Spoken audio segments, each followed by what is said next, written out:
नमस्कार, आप देख रहे हैं हरियाणा भारत और मैं हूं आपके साथ सुनैना सिंह।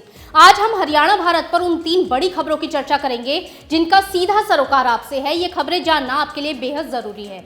तो पहली हमारी खबर है हरियाणा के पूर्व मुख्यमंत्री ओम प्रकाश चौटाला को लेकर। वहीं दूसरी बड़ी खबर है अंतर्राष्ट्रीय ओलंपिक दिवस पर और तीसरी बड़ी खबर है नाबालिगों की सुरक्षा को लेकर।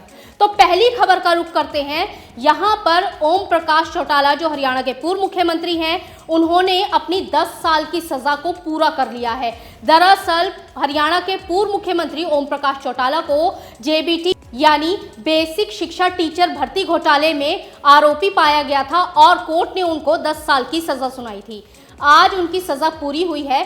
चौटाला के वकील ने बताया कि फिलहाल चौटाला पैरोल पर बाहर हैं, वहीं कागजी कार्रवाई होने के बाद वो आधिकारिक तौर पर रिहा हो जाएंगे।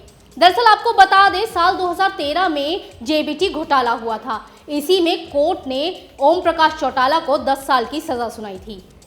वहीं साल 2018 में केंद्र सरकार एक नया कानून लेकर आई। इस कानून के तहत कहा गया कि जो लोग 60 वर्ष से ऊपर की उम्र के हैं और अपनी आधी सजा काट चुके हैं, उन्हें जेल से माफी के तौर पर रिहा कर दिया जाएगा। जब ये कानून आया, इसके बाद ओम प्रकाश चौटाला ने दिल्ली के हाई कोर्ट में याचिका दायर की और बताया कि वो अपनी 10 साल की सजा में से 7 साल की सजा काट चुके हैं। इसके अलावा वो जो है 79 साल के हैं और अप्रैल 2013 में वो 60% दिव्यांग हो चुके हैं। इसके बाद जून 2013 में जब उन्होंने पेसमेकर लगवाया, उसके बाद वो 70% दिव्यांग हो चुके थे। इसी के बाद उन्होंने सुप्रीम कोर्ट में दायर याचिका में कहा था कि केंद्र सरकार के द्वारा लाए गए 3 नियमों के तहत वो इन सभी शर्तों को पूरा करते हैं और उन्हें रिहाई मिल जानी चाहिए। तो आखिर जेबीटी घोटाला था क्या और वो किस तरह से हुआ था, अब हम आपको ये बताते हैं। दरअसल साल 1999 नवंबर में हरियाणा में 3206 शिक्षक पदों पर विज्ञापन जारी हुआ। अप्रैल 2000 में रजनी शेखर सिब्बल को प्राथमिक शिक्षा निदेशक नियुक्त किया गया। जुलाई 2000 में रजनी शेखर को पद से हटाकर संजीव कुमार को निदेशक बनाया गया। दिसंबर 2000 में भर्ती प्रक्रिया पूरी हुई और 18 जिलों में टीचरों की नियुक्ति की गई। इसके अलावा जून 2003 में संजीव कुमार ने इस मामले में धांधली होने का आरोप लगाते हुए कोर्ट में याचिका दायर की। मई 2004 में सीबीआई ने इस मामले में जांच शुरू की और जुलाई 2011 में सभी आरोपियों के खिलाफ चार्ज फ्रेम किया। दिसंबर 2012 में केस की सुनवाई पूरी हुई। तो वहीं 16 फरवरी 2013 को ओम प्रकाश चौटाला और उनके पुत्र अजय चौटाला समेत 55 दोषियों को आरोपी करार दिया गया। 22 जनवरी को 10-10 साल की उन सभी को सजा सुनाई गई। अब रुक करते हैं अपनी दूसरी खबर का, जो है अंतर्राष्ट्रीय ओलंपिक दिवस पर। दरअसल पलवल में अंतर्राष्ट्रीय ओलंपिक दिवस पर सुभाष चंद्र बोस स्टेडियम में साइकिल रैली का आयोजन किया गया। साइकिल रैली में जिला शिक्षा अधिकारी और जिला खेल एवं युवा कार्यक्रम अधिकारी मैरी मसीह ने हरी झंडी दिखाकर साइकिल रैली को रवाना किया।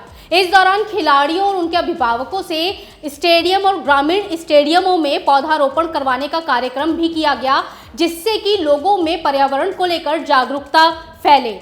आपको बता दें कि हमेशा से हरियाणा ने अपने खिलाड़ियों के जरिए देश का नाम ओलंपिक में रोशन किया है।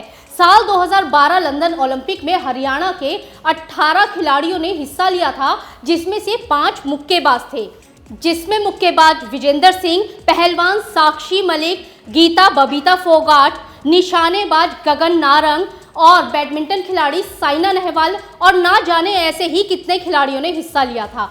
और इसके अलावा रियो ओलंपिक जो साल 2016 में आयोजित हुए थे, उसमें भी हरियाणा के 22 खिलाड़ियों ने हिस्सा लिया था, जिसमें से केवल 10 पुरुष थे और 12 महिलाएं थी। इस दौरान भी खिलाड़ियों ने अलग अलग कैटेगरी में पदक हासिल किए थे।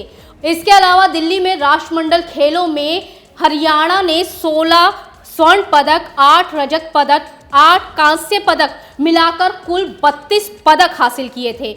ये वो आंकड़े हैं जो ये बताने के लिए काफ़ी हैं कि प्रदेश के खिलाड़ी कितनी मेहनत करके देश का नाम विदेशों में रोशन कर रहे हैं। इसके अलावा हरियाणा की सरकार ने जो खेलों के प्रति अपनी नीति बदली है, उसका भी ये नतीजा है कि अब खिलाड़ी खेलों के प्रति नया रवैया, नया रुख अपना रहे हैं और इसको अपने करियर के हिसाब से अमल में ला रहे हैं। अब रुक करते हैं तीसरी खबर का।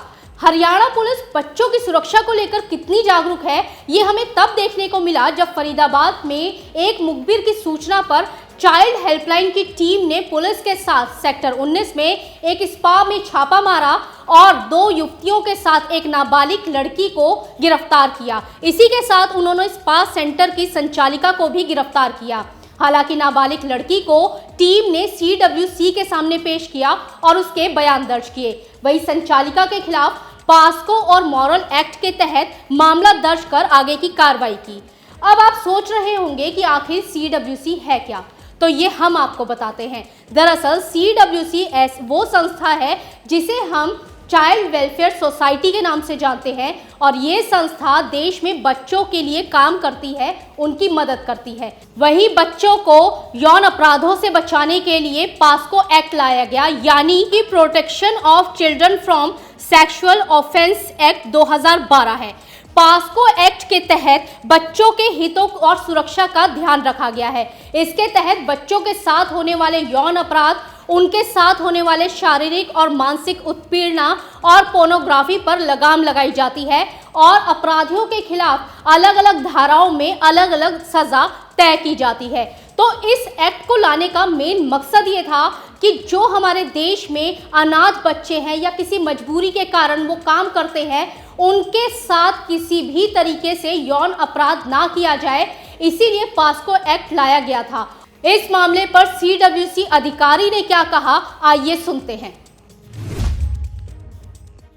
देखिए, कल हमें गुप्त सूचना मिली थी 109 पर कि सलीन सैलून स्पा में कुछ बच्चियों से जो शोषण कराया जा रहा है। उपरोक्त सूचना पर सेक्टर 19 पुलिस चौकी के साथ हमने स्पा में गए, जहां पर हमने 3 लड़कियां देखी थी और स्पा की कोई संचालक थी वो भी थी। उसी आधार पे दो लड़कियां तो बालिग थी, एक नाबालिग थी। नाबालिग लड़की को CWC में पेश किया गया, जिसकी स्टेटमेंट ली गई है। स्टेटमेंट कॉपी SHO महिला थाने को कर दी गई है, जिस पर FIR रजिस्टर्ड हो गई है 2 लोगों के खिलाफ।